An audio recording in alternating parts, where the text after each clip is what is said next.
The TDNT is a massive biblical language resource available in Accordance, and there are two different modules that are available. There's the TDNT Big Cattell, or this is the complete unabridged edition of the TDNT.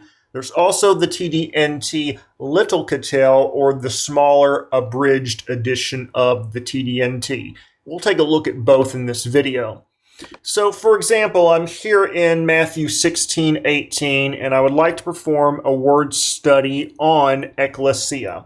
And in my PhD dissertation, one of the scholars that I had to cite and study in my dissertation had read the TDNT entry on ecclesia and found it to be very useful in helping him to determine how to better exegete ecclesia throughout the New Testament. One great way to access the TDNT is with the new dynamic word study feature in Accordance 14. Under lexicons, I can access the TDNT Big Cattell or Little Cattell right here in my lexicons section. So here, for example, in the TDNT Big Cattell, I'm getting the actual Greek word spelled out in the Greek font, and I'm getting the complete and in-depth discussion on this passage and on this word, and I read this during my time in my PhD program. You can see here it gives how it's used throughout the New Testament with a very rich, in-depth discussion on the passage and the range of meanings that this word has throughout the New Testament, and providing specific examples. So we've got, for example, here in Acts, and I can scroll up and we can get the Pauline epistles. And I can just keep on scrolling and get all of this rich information that you can see here. And then it even goes outside of the New Testament as well, and it's going to provide other areas in the Greek world of where this word is used, so you're getting some additional context there.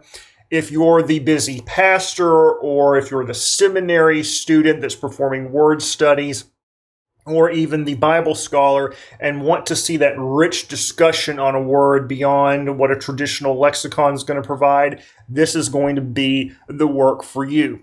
Now, if you're new to biblical language studies, so maybe you're in Bible college, or maybe you're just starting out in your Greek classes and you need to get your feet wet with TDNT, the TDNT Little Cattell is also a useful work that's going to contain the articles, but in a little simpler format. So, for example, the Greek is transliterated instead of providing the actual Greek font.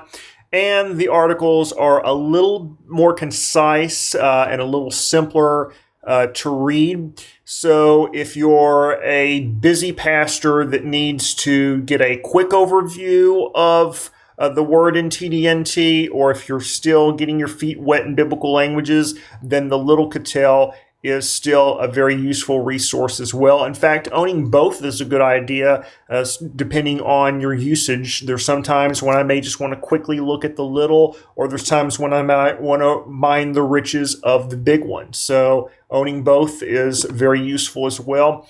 Another resource that I found that's beneficial as a supplement to TDNT is the New International Dictionary of New Testament Theology and Exegesis, or NIDNET, that when I've put the TDNT and NIDNET together, I get a really solid, comprehensive picture of how a word is used throughout the New Testament. So if you don't own the TDNT, I highly recommend picking it up today. It will provide you with a wealth of in-depth information and discussion on the Greek words throughout the New Testament.